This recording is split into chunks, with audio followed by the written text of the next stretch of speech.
Bismillahirrahmanirrahim. Assalamualaikum warahmatullahi ta'ala wabarakatuh. Alhamdulillah, wassalatu wassalamu ala sayyidina rasulillah wa ala alihi wa sahbihi ajma'in, amma ba'd. Kembali berjumpa dengan saya, Sultan Mujahidin.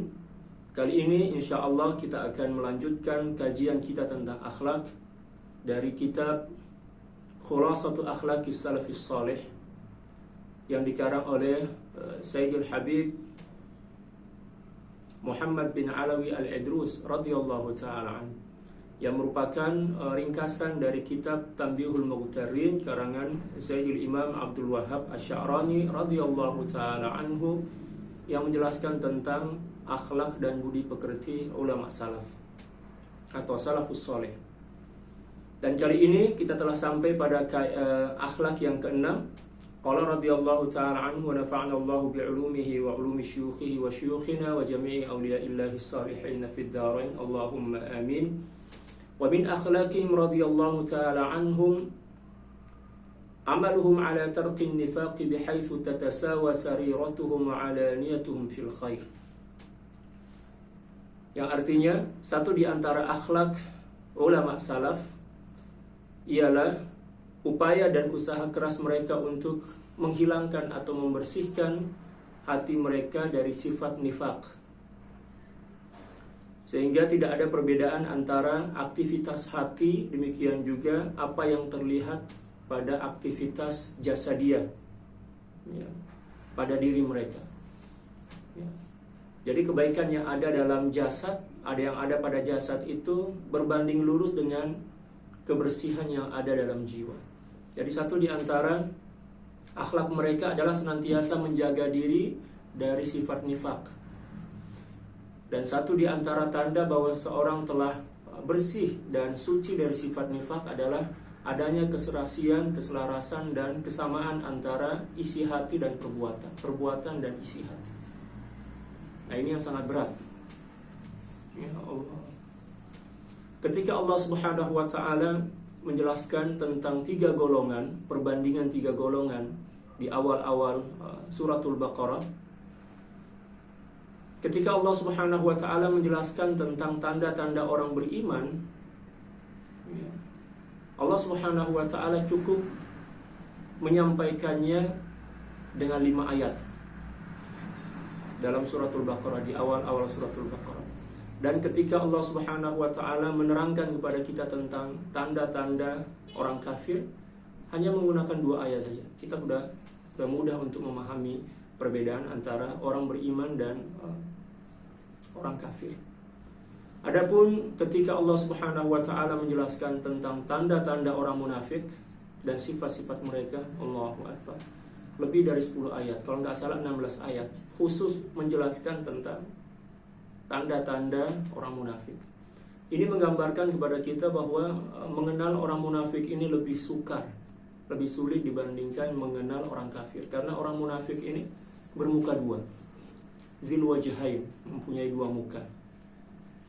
Kalau berjumpa dengan orang beriman, mereka mengaku beriman. Kalau berjumpa dengan orang kafir, ya mereka jujur dengan kekafiran mereka. Yaquluna bi afwahihim ma laysa fi qulubihim. Mereka mengucapkan sesuatu atau ucapan yang tidak sesuai dengan isi hati mereka. Allah. Wa idza laqul ladzina amanu qalu amanna wa idza khalau ila syayatinihim qalu inna ma'akum innama nahnu mustahzi'un. Itu salah satu tanda orang munafik. Apabila berjumpa dengan orang beriman, ya kami beriman seperti kalian. Tetapi apabila mereka kembali kepada kawan-kawan, ya, orang-orang yang seakidah dengan mereka, mereka mengatakan kami hanya memperolok-olok orang-orang beriman tersebut. Mereka maksudnya seperti itu. Dan nifaq atau sifat munafik ini terbagi menjadi 2. Yang pertama adalah nifaq i'tiqadi, yaitu sifat nifaq yang berkaitan dengan akidah. Orang nifaq akidah ini ya digolongkan sebagai orang kafir yang menzahirkan iman tetapi hati mereka ingkar dan kafir kepada Allah Subhanahu wa ta'ala, seperti yang dijelaskan oleh Allah Subhanahu wa ta'ala di awal-awal suratul Baqarah. Ya, setelah menjelaskan tanda-tanda orang beriman, setelah itu orang kafir, dan setelah itu Allah Subhanahu wa taala menjelaskan dan menerangkan kepada kita tentang tanda-tanda orang munafik. Yang dimaksud munafik dalam beberapa ayat di awal-awal suratul Baqarah adalah nifaq atau munafik golongan pertama, jenis yang pertama, yaitu nifaq i'tiqadi, yang menzahirkan iman tetapi menyembunyikan kekafiran. Na'udzubillah tsumma na'udzubillah. Adapun jenis yang kedua, nifaq amali. Nifaqun amali. Yaitu sifat munafik atau sifat nifaq yang berkaitan dengan amal. Ya, ucapannya tidak sesuai dengan amal, walaupun sebenarnya hatinya tetap beriman kepada Allah Subhanahu wa taala. Nah, di antara tanda orang yang nifaq amali ini disebutkan oleh baginda Rasulullah sallallahu alaihi wasallam dalam suatu hadis atau kama qala sallallahu alaihi wasallam yang selalu kita dengarkan. Ayatul munafiqi salas. Tanda orang munafik ada 3. Yang pertama adalah idza haddatsa kadzab. Apabila berbicara suka berbohong.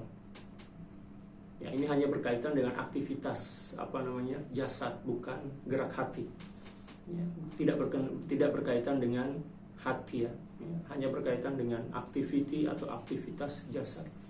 Idza haddatsa kadzab. Apabila dia berbicara suka berbohong, pendustalah seperti itu.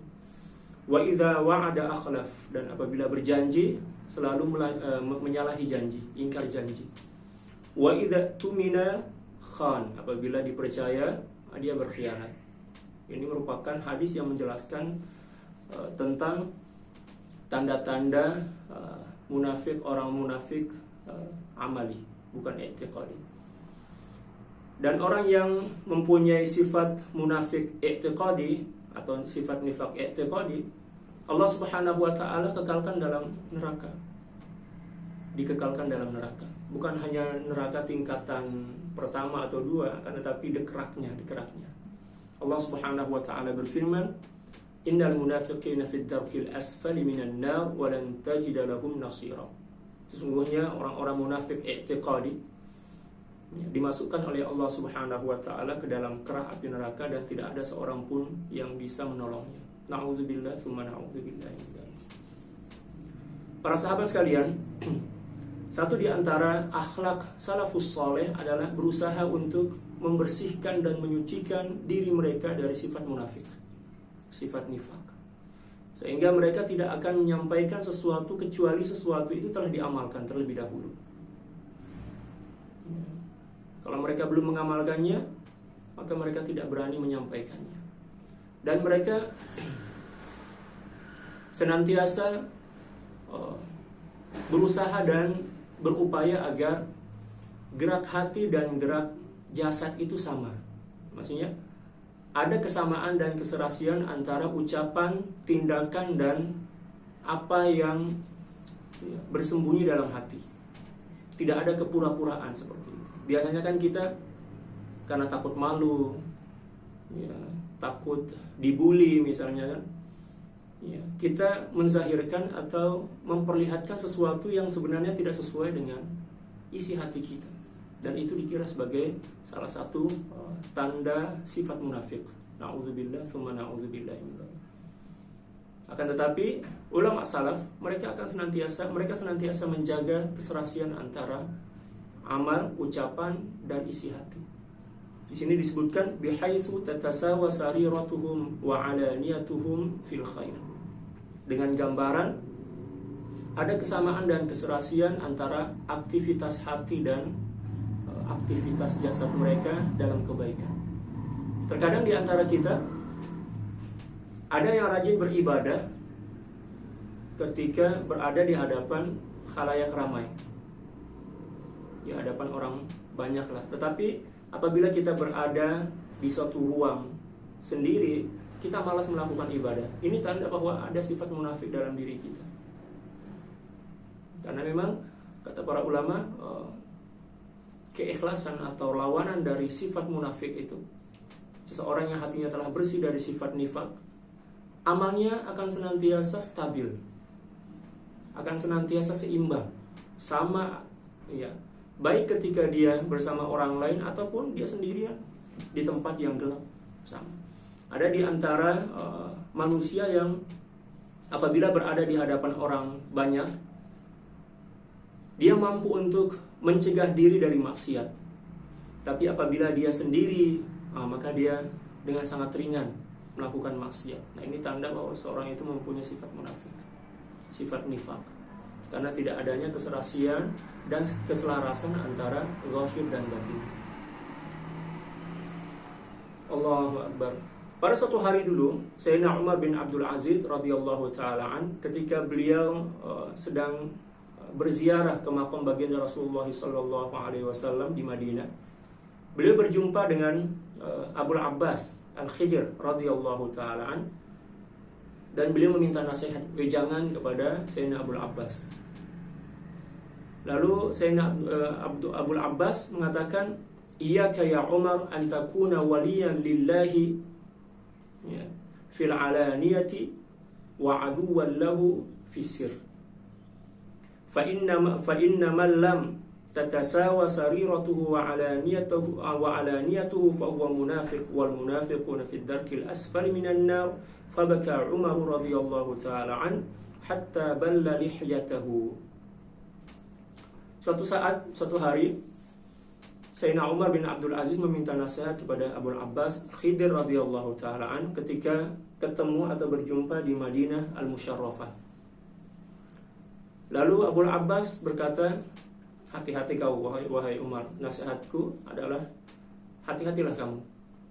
Jangan sampai engkau menjadi orang baik, ya, memperlihatkan diri sebagai orang baik di hadapan orang banyak, tetapi engkau menjadi musuh Allah Subhanahu wa taala ketika engkau sendiri."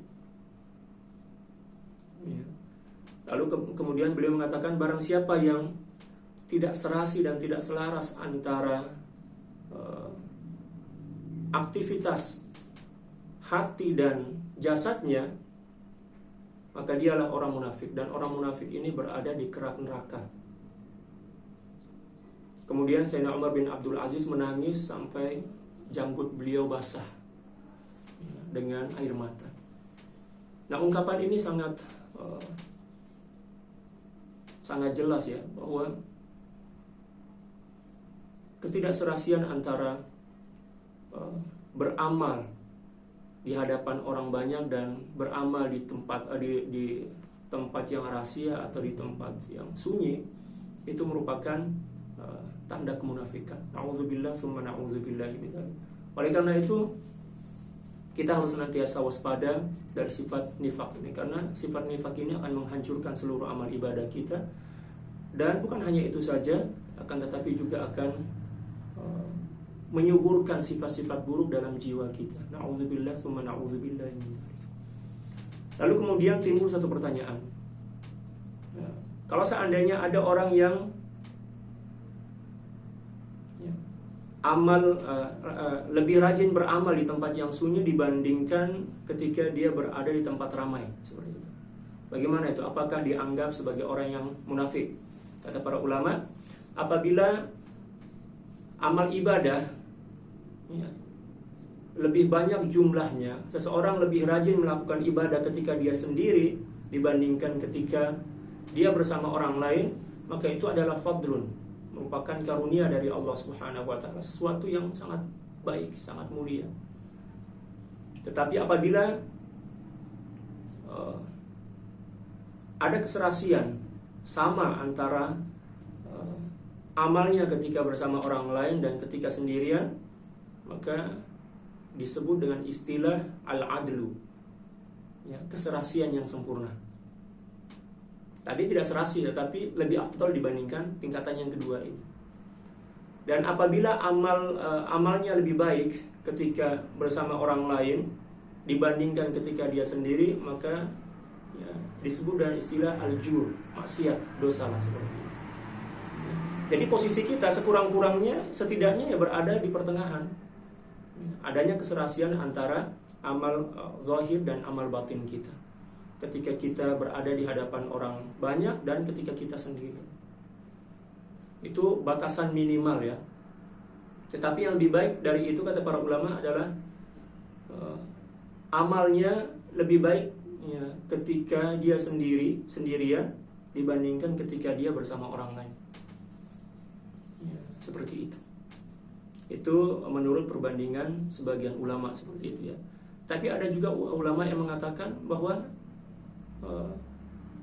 keserasian antara amal zahir dan batin, demikian juga ketika beramal di tengah orang banyak, di tengah orang ramai, dan ketika sendiri, itu merupakan kemuncak dari kesempurnaan. Jadi para ulama berbeda pendapat. Tetapi semuanya benar, tergantung sudut pandang kita menilai seperti itu ya. Alasan-alasan yang kita kemukakan seperti itu. Para sahabat sekalian, dari sini bisa kita pahami betapa para salafus soleh sangat berhati-hati dalam bertindak. Mereka senantiasa memastikan bahwa apa yang mereka akan lakukan tidak akan menimbulkan masalah, baik dari sudut syariat, demikian juga adab, dan juga tidak menimbulkan masalah dalam hati dan jiwa mereka. Karena apabila seseorang melakukan suatu amal yang mungkin walaupun secara syariat tidak bermasalah, tetapi apabila secara adab ataupun dari sudut gerak hati bermasalah, maka amal ibadah itu tidak mempunyai faedah, tidak mempunyai manfaat. Ya, zahirnya berisi, zahirnya ada, tetapi tak ada isi, tidak ada isinya. Itu amalul munafiqin. Ya, seperti orang yang sedang sholat misalnya kan, disebutkan dalam Al-Quran, innal munafiqina yukhadi'una Allah wa huwa khadi'uhum. Sesungguhnya orang-orang munafik berusaha untuk menipu Allah Subhanahu wa taala, tetapi Allah membalas tipuan mereka. Ya. Yukhadi'uhum, innal munafiqina yukhadi'una Allah wa huwa khadi'uhum wa idza qamu ila sholati qamu kusala yura'una an-nasa wa la yadhkuruna Allah illa qalila. Apabila dia salat, maka dia melakukannya dalam keadaan malas. Ya, dan hanya sedikit mengingat Allah Subhanahu wa taala ketika sholat, dan tujuannya adalah untuk pamer, ya, untuk riya kepada orang lain, dan itu adalah salah satu di antara sifat yang paling dibenci oleh Allah Subhanahu wa taala. Adapun kita sebagai seorang muslim yang baik, ya, setidaknya atau sekurang-kurangnya ada keserasian antara amal zahir kita dan aktivitas atau amal batin kita. Timbul satu pertanyaan, Ustaz, berarti kalau saya belum bisa ikhlas, belum bisa membuang sifat nifak saya, berarti saya nggak perlu beramal dong? Caranya salah? Bukan begitu juga, Tetap kita beramal walaupun pada awalnya mungkin kita tidak ikhlas, walaupun mungkin pada awalnya kita belum mampu untuk membuang sifat riya itu dari hati, sifat munafik itu dari hati. Tetap kita melakukan amal ibadah dengan aturan-aturan syariat yang telah ditetapkan, sambil banyak berdoa kepada Allah Subhanahu wa taala. Semoga Allah Subhanahu wa taala segera membersihkan sifat nifak, ya, dan sifat riya atau sifat nifak secara umum dari hati kita. Dan kita mulai dengan niat. Ketika kita beramal itu kita niat lillahi ta'ala. Adapun ya setelah itu misalnya ada tujuan-tujuan yang lain, ya kita berusaha untuk menghindari tujuan-tujuan itu, membuang dari hati kita, kita bersihkan dari hati kita sambil berdoa kepada Allah Subhanahu wa taala dengan khusyuk, dengan sifat rendah hati, agar Allah Subhanahu wa taala membersihkan hati kita dari sifat nifak. Tetap beramal sambil berdoa dan berusaha untuk membersihkan sifat munafik tersebut, sifat nifak tersebut. Ya, jangan sampai kita tidak beramal dengan alasan belum mampu ikhlas, ya, atau dengan alasan Ustaz, saya masih riya Ustaz, saya masih nifak ya Ustaz, munafik Ustaz, saya nggak mau beramal ini takut akan mendapatkan dosa. Itu cara yang salah. Cara yang betul adalah ya, tetap melakukan amal ibadah sesuai dengan aturan syariat, sambil berdoa kepada Allah Subhanahu wa taala agar diberikan hidayah dan taufik serta keikhlasan, dan juga berusaha untuk menampik atau membersihkan hati dari sifat-sifat buruk tersebut. Para sahabat sekalian, itulah pembahasan ringkas dari akhlak yang keenam yang dimiliki oleh salafun as-salih, ulama salaf. Kehati-hatian mereka dari bahaya sifat nifak, ya, dalam beramal. Luar biasa. Semoga kita bisa mencontoh dan mendapatkan keberkahan dari sifat-sifat mereka, dan semoga kita tergolong sebagai orang-orang yang bersih dan suci di sisi Allah Subhanahu wa taala. Allahumma amin. Sekian dari saya. Wassalamualaikum warahmatullahi taala wabarakatuh.